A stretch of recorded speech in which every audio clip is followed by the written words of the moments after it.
على عباده الذين اصطفى فأعوذ بالله من الشيطان الرجيم بسم الله الرحمن الرحيم إن الصلاة كانت على المؤمنين كتابا موقوتا صدق الله مولانا العظيم وصدق رسوله النبي الأمي الكريم ونحن على ذلك لمن الشاهدين والشاكرين والحمد لله رب العالمين اللهم صل وسلم وبارك على سيدنا محمد وعلى آله وصحبه أجمعين আল্লাহ পাকের অশেষ মেহেরবানি আল্লাহ পাক রব্বুল আলামিন আমাদেরকে সুস্থ রেখে জুমার নামাজ আদায় করার জন্য মসজিদে আসার তৌফিক দিয়েছেন। সবাই বলি আলহামদুলিল্লাহ।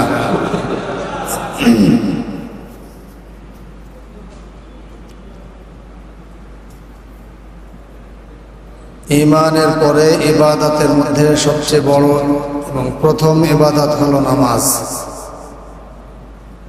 আমরা গত কয়েক জুমা ধরে ঈমানের বিষয়ে আলোচনা করেছি।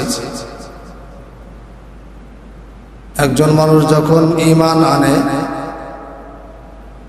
একজন মানুষ যখন মুসলমান হয়, তখন তার আমলের মধ্যে সর্বাগ্রে প্রথম ইবাদত হয় নামাজ।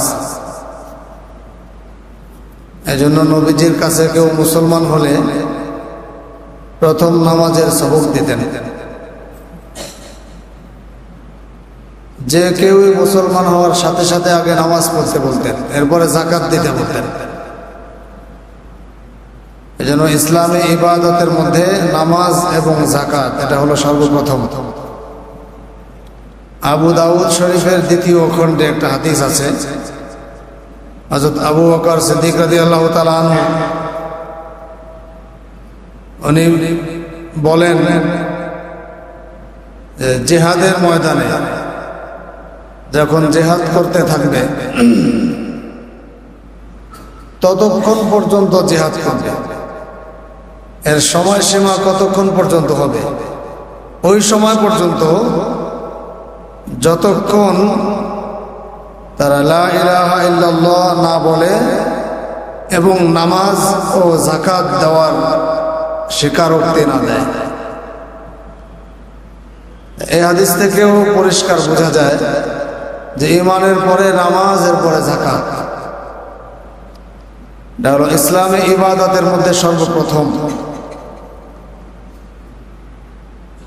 হযরত আদম আলাইহিস সালাম থেকে নিয়ে শেষ নবী পর্যন্ত যত নবী দুনিয়ায় এসেছেন, সব নবীদের উপরেই ইবাদতের মধ্যে নামাজ সর্বপ্রথম এসেছে।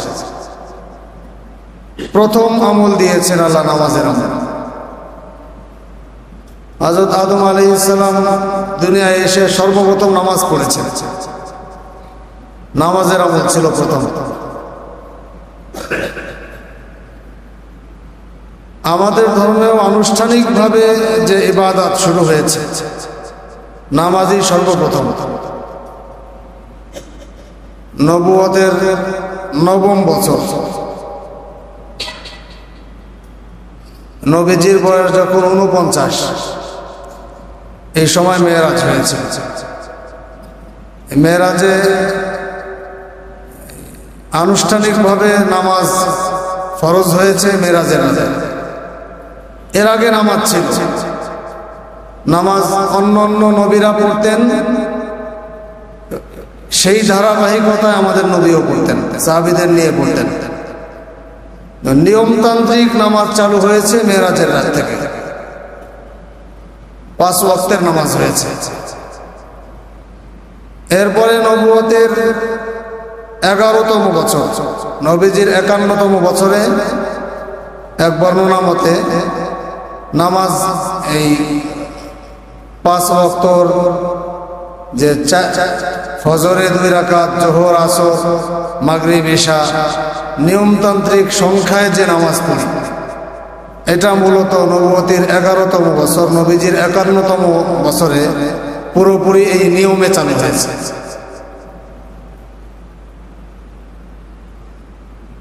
মেরাজের রাত্রে নামাজ পেয়েছিলেন 50 ওয়াক্ত।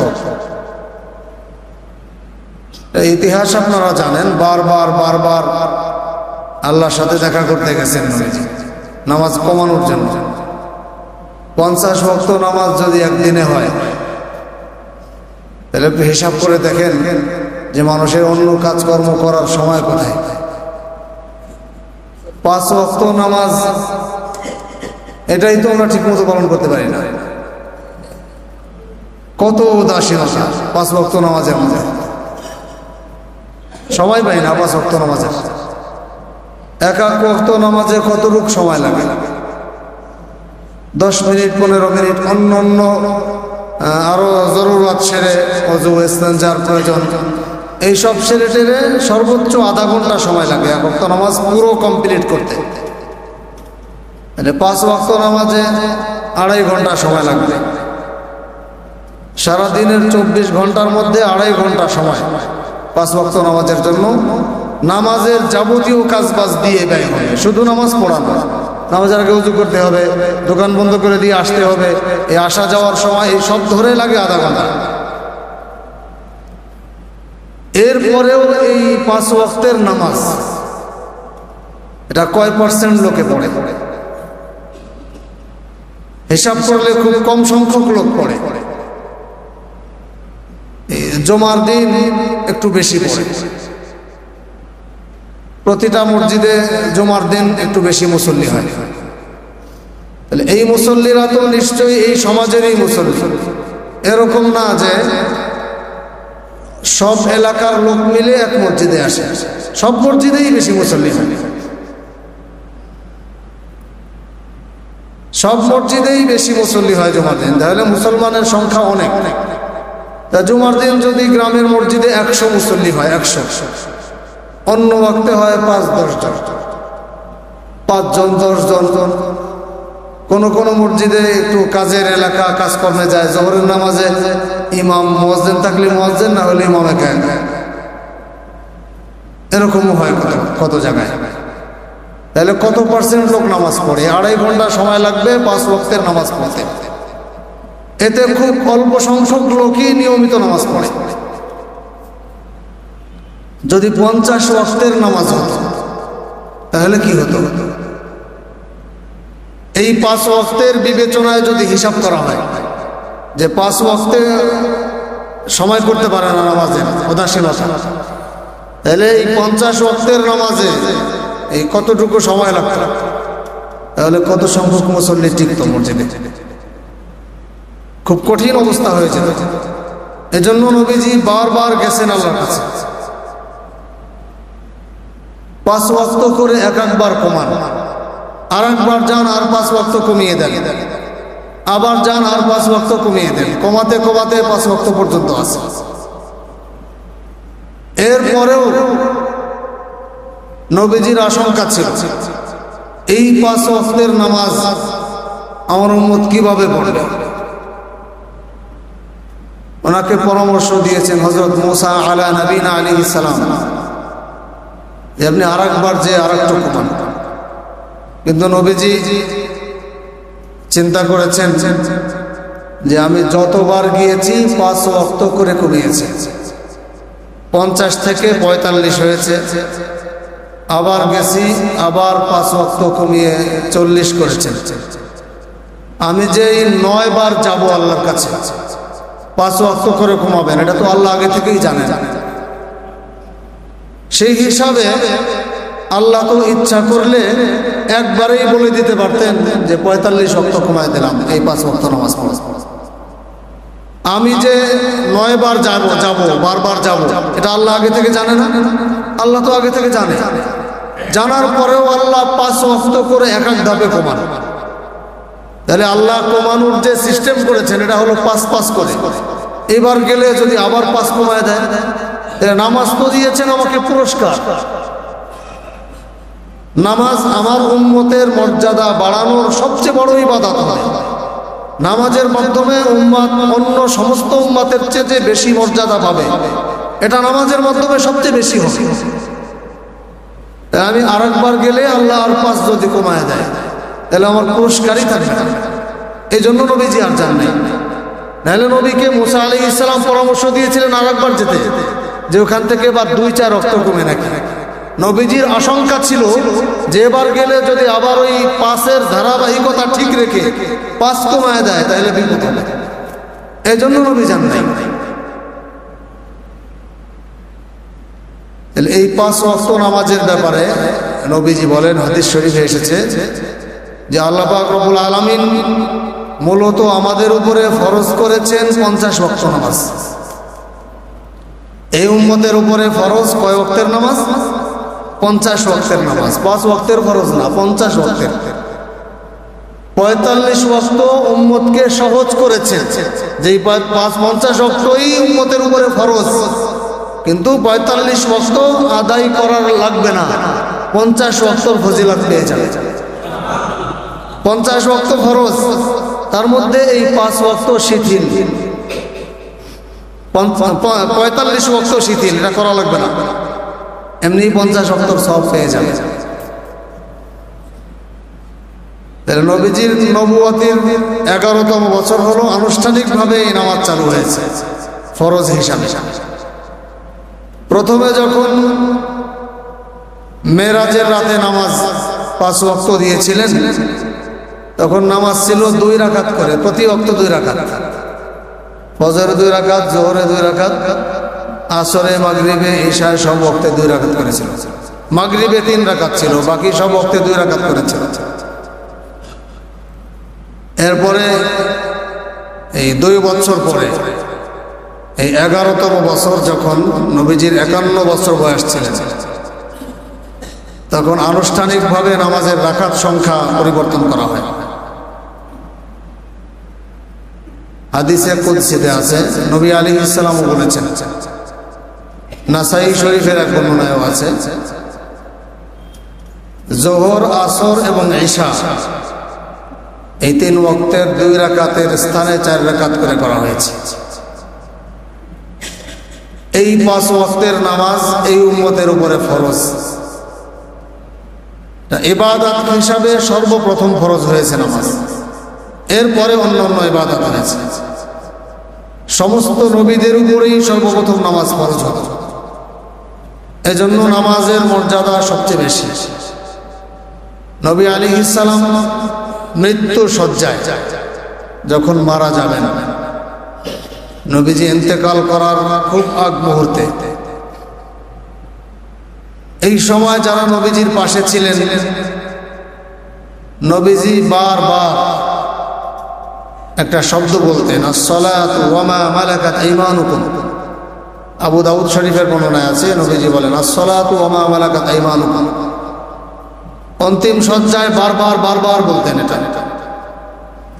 মৃত্যুর আগ পর্যন্ত নবীজি এই শব্দটা বলে গেছেন বারবার, আসসালাতু, নামাজ ঠিক রেখো তোমরা, তোমাদের যত আমল আছে তার মধ্যে বিশেষভাবে নামাজের প্রতি যত্নবান থেকো। এরপরে বলছেন, ওয়ামা মালাকাত আইমানুকুম, তোমাদের অধীনস্থ যারা আছে, যারা তোমাদের তত্ত্বাবধানে থাকে, তাদের প্রতি ন্যায় বিচার প্রতিষ্ঠা করবে। এই 2টা কথা নবীজির ইন্তেকালের সময় নবীজি 2টা কথা বলেছেন, আসসালাত ওয়া মা মালাকাত আইমানুকুম, নামাজ ঠিক রাখবা, এটা তোমাদের 1 নম্বর। 2 নম্বর হলো অধীনস্থদের প্রতি ইনসাফ প্রতিষ্ঠা করবা, অধীনস্থদের প্রতি জুলুম করবে না। মৃত্যুর সময়, মৃত্যুর আগ মুহূর্তে মানুষ সবচেয়ে গুরুত্বপূর্ণ কথা বলে, সবচেয়ে প্রয়োজনীয় কথাই মৃত্যুর আগে, যদি তার ব্রেন সুস্থ থাকে তাহলে সবচেয়ে গুরুত্বপূর্ণ কথা তার নিকটতম ব্যক্তিদের বলে যায়।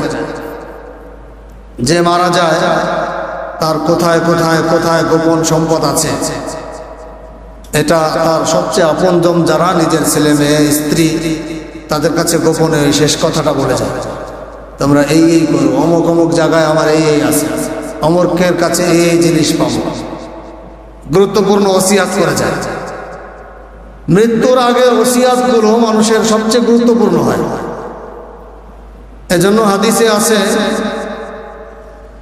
যে ব্যক্তি মারা যায় মৃত্যুর আগে যে ওসিয়াত করে যায়, ওসিয়াত যদি ধন সম্পদের ভেতরে হয় তাহলে তার সম্পদের 1/3 ভেতরে তার ওসিয়াত পালন করা ওয়ারিসদের উপরে জরুরি।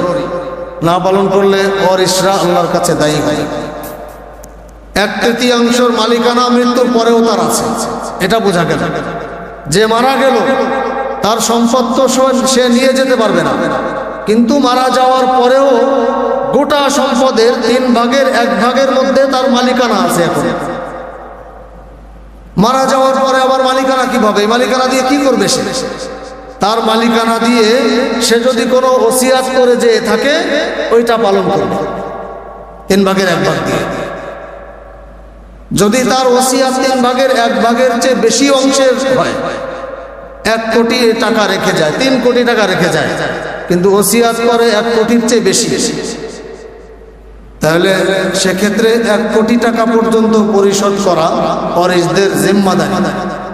এর অতিরিক্ত যে ওসিয়াত থাকবে এটা পালন করা ওয়ারিসদের উপরে জরুরি না। না পালন করে তারা গুনাহগার হবে না, তবে পালন করলে বাবার উপরে সন্তানদের ইহসান হয়। এজন্য যে মারা যায় তার 1/3 ভেতরে যদি কোনো ওসিয়াত থাকে তার মালিকানা তারই থাকে, তার মালিকানার সম্পদ দিয়ে ওসিয়াত করা করতে হয়।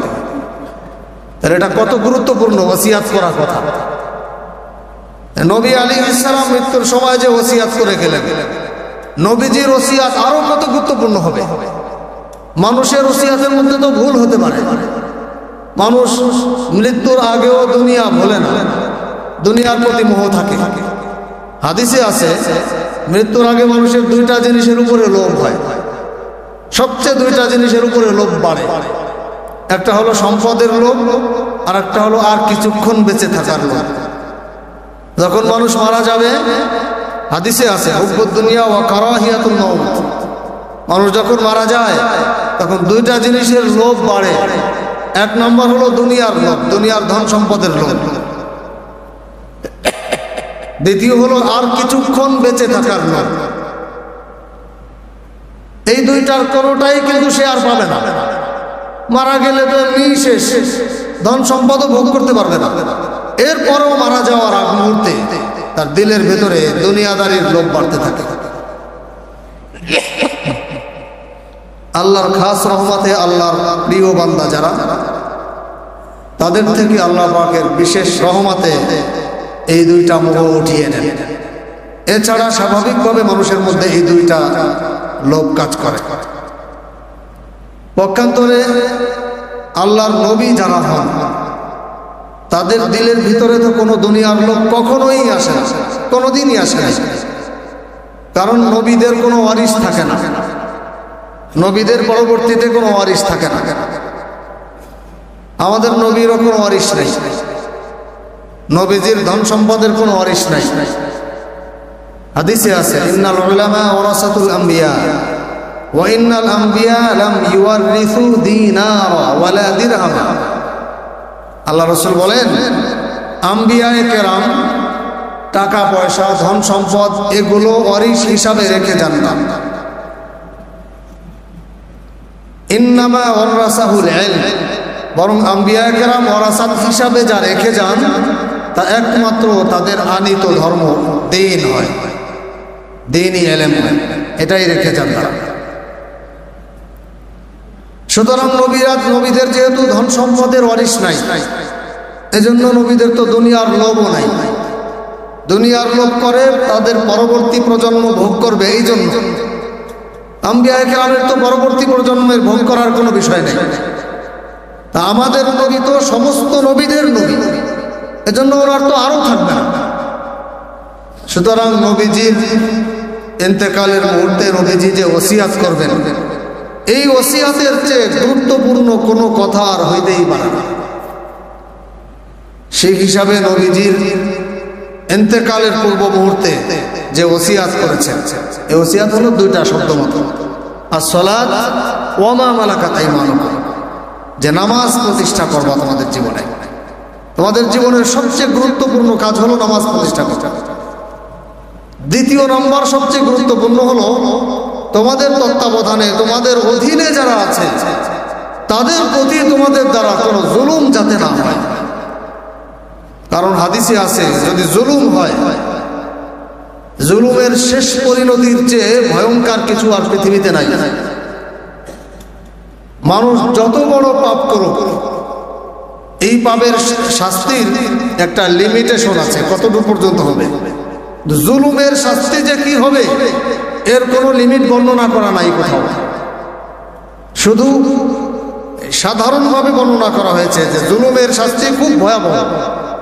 জুলুমের শাস্তির ব্যাপারে যে সমস্ত হাদিস বর্ণনা করা হয়েছে সব জায়গায় একই কথা, কোনো জায়গায় জুলুমের কি শাস্তি হবে এটা বর্ণনা করা নাই। কোন গুনাহের কি শাস্তি হবে, দুনিয়ায় কি হবে, আখিরাতে কি হবে, সব বর্ণনা দেওয়া আছে। কিন্তু জুলুমের কি শাস্তি হবে, দুনিয়াতে কি আখিরাতে কি, কোনো বর্ণনা নাই। এটার অর্থ কি? মুহাদ্দিসিন একরাম বলেন যে জুলুমের শাস্তি যে এত বেশি হবে, দুনিয়ার মানুষকে বর্ণনা দিলে মানুষের বোঝার মতো মেধাই নাই। এর শাস্তি শুধু দুনিয়ায় দিয়ে পুরা করা যাবে না। এজন্য আল্লাহ জুলুমের এমন শাস্তি দিবে যা বর্ণনা দিলে মানুষ বুঝবে না, মানুষের ব্রেনে যা ধরবে না তার চেয়েও বেশি শাস্তি হবে জুলুমের, যা আমাদের মেধায় আসবে না। এজন্য আল্লাহ এখানে উজ্জ্বল রেখেছেন যে কি শাস্তি দিবেন এটা আল্লাহই ভালো জানে। এজন্য এক হাদিসে আছে ইত্তাকি দাওয়াতাল মাজলুম ফাইন্না লাইসা বাইনাহু ওয়া বাইনাল্লাহি লাইসা বাইনাল্লাহি ওয়া বাইনাহু হিজাব। আল্লাহ রাসূল বলেন ইত্তাকি দাওয়াতাল মাজলুম, মাজলুম যারা জুলুমের শিকার হয়, সে মুসলিম হোক, সে বিধর্মী হোক, মাজলুম যদি হয়, মাজলুম যদি গুনাহগারও হয়, মাজলুম যদি জাহান্নামী ব্যক্তিও হয়, শুধু দেখতে হবে সে মজলুম কিনা। একজন গুনাহগার ব্যক্তিও যদি মাজলুম হয়, তার প্রতি জুলুম করা হয়, জুলুম হলো কোরআন শরীফে আছে আল আইনু বিল আইনি, চোখের বিনিময়ে চোখ নেওয়া, এটা হলো শাস্তির বিধান। সূরা মাইদার মধ্যে আছে হাতের বিনিময়ে হাত নিয়ে যাবে, হাত কেটে ফেলে, এটা হলো শাস্তি আছে। কেউ যদি আপনাকে একটা ঘুষি মারে, তাহলে যতটুকু ওজনের যতটুকু ঘুষি মারছে সাধ্য থাকলে তাকে অতটুকু পরিমাণ একটা দেওয়া জায়েজ আছে, ক্ষমা করে দেওয়া সবচেয়ে উত্তম, কিন্তু দিলে অতটুকু পরিমাণ একটা দেওয়া জায়েজ। যদি এর চেয়ে একটু বেশি হয়ে যায়, যেই লোকটা আপনাকে ঘুষি মারল এটা সে অন্যায় করলো না, আপনার প্রতি জুলুম করেছে, এই লোকটাকে অতটুকু ঘুষি ফিরিয়ে দেওয়া সমান সমান করে দিলে জায়েজ হবে। কিন্তু যদি একটু বেশি হয়ে যায় তাহলে সে হবে মাজলুম আর আপনি হবেন জালেম। সে অন্যায় করেও সে মাজলুম হবে যে তার প্রতি একটু বেশি করা হয়েছে। এবার ওই লোকটা যদি আপনাকে বদদুয়া দেয়, কষ্ট পায়, কষ্ট পাইলেই বদদুয়া হয়ে যাবে। আল্লাহ রাসূল বলেন ইত্তাকি দাওয়াতাল মাজলুম ফাইন্না লাইসা বাইনাল্লাহি ওয়া বাইনাহু হিজাব। মাজলুমের মাঝে আর আল্লাহর মাঝে কোনো পর্দা নাই। লাইসা বাইনাল্লাহি ওয়া বাইনাহু হিজাব, মাজলুমের মাঝে আর আল্লাহর মাঝে কোনো পর্দা থাকে না। মাজলুম দোয়া করে, আল্লাহ কবুল করে নেয়, এই হলো বিষয়, কোনো পর্দা নাই। কেমন যেন মাজলুম দোয়া করতেছে, আল্লাহ মাজলুমের সামনে দাঁড়িয়ে শুনতেছেন, আল্লাহ সরাসরি শুনেন, আল্লাহ কবুল করে নেয় সাথে সাথে। সেই কবুল করে আল্লাহ পাক রব্বুল আলামিন জালেমকে কখন শাস্তি দিবেন এটা বান্দা জানে না, আল্লাহ জানে। মাজলুমের উচিত ধৈর্য ধারণ করা, আল্লাহর কাছে দোয়া করা, মাজলুম থাকা। মাজলুম এটা আল্লাহর নিয়ামত, মাজলুম হওয়া আল্লাহর নিয়ামত।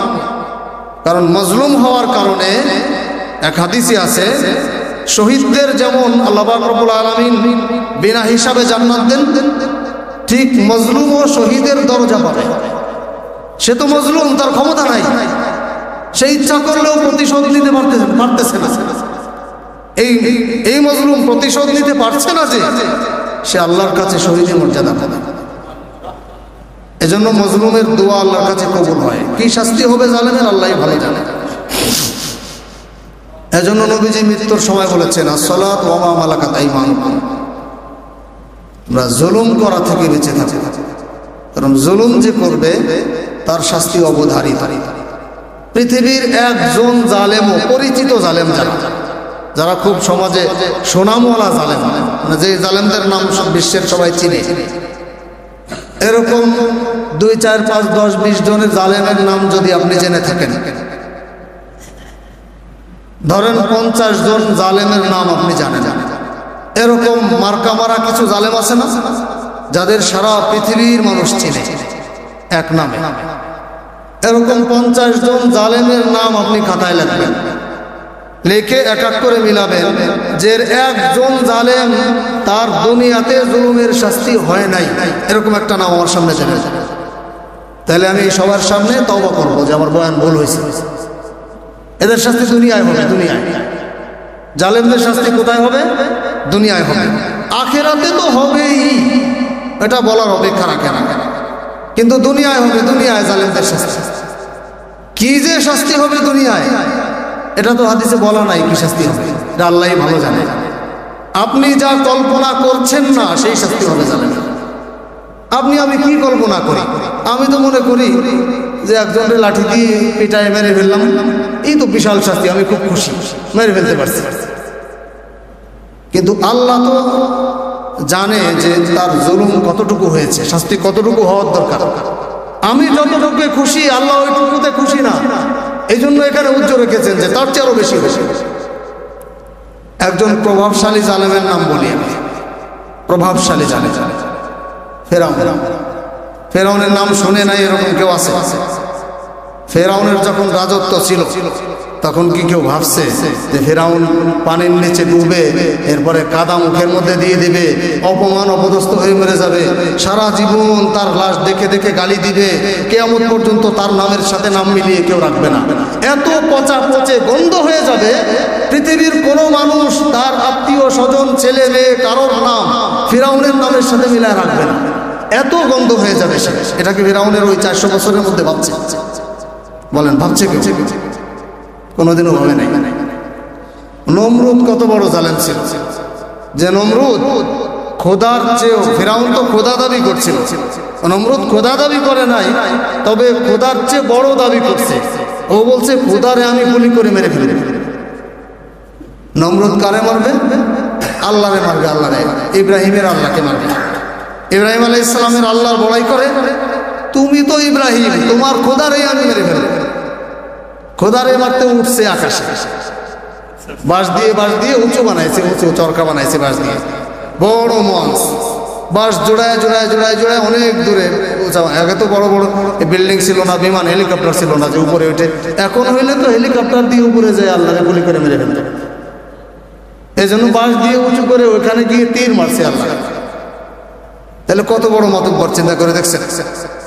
কত বড় প্রভাবশালী জালেম যে খোদাকে মারতে চায় এবং মাইরেও আইছে খোদাকে। ওইখানে গিয়ে তীর মারছে, তীরের আগায় একটু রক্ত মারছে, আর সে ঘোষণা দিয়েছে যে ইব্রাহিমের খোদা শেষ। নমরুদের কি হয়েছে?